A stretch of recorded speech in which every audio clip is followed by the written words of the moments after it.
You know, I've had people in the street come up to me and say, "Sir," and they've got tears in their eyes. "Sir, sir," they say, "whatever happened to toilets that actually flush?" And I tell that I don't know. Every one I use gets all clogged up and overflows all over my shoes. That's why I stopped using them. That's why I wear diapers.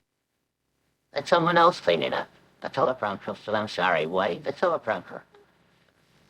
Oh. Good evening, America. 11 months ago, I inherited the fastest growing economy in the world. It was the envy of every non-shithole country on the planet, that I can tell you.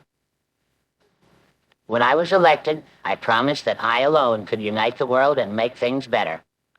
Well, I lied.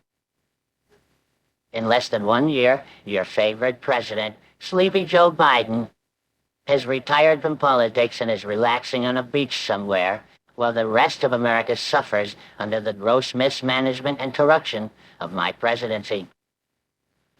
I've assembled the most profoundly unqualified team of monk-lords the world has ever seen and called them my cabinet. I've crashed the stock market 6 times.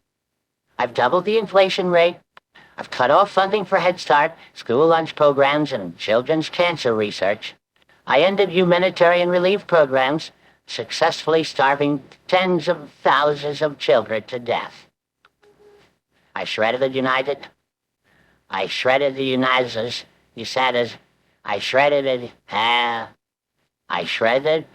the United States Constitution and corrupted the Supreme Court and scammed my own supporters out of tens of thousands of dollars with worthless Chinese trinkets.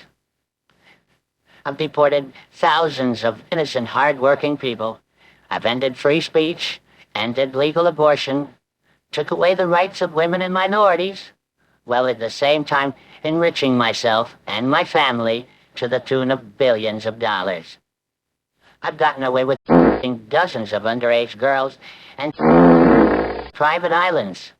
I've sold government secrets to Saudi Arabia, North Korea, China, Russia, and quite frankly, to anyone who wanted them, as long as they had enough money.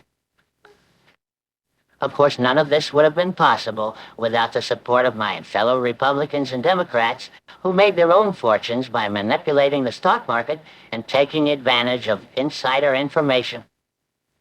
In conclusion, I must admit that I agree with the millions and millions of people around the world who think Donald J. Trump is a horrible, low IQ, rancid meat puppet who should spend the rest of his miserable life in a Turkish prison. Thank you for your attention. It's the only thing I really crave. God bless me and nobody else.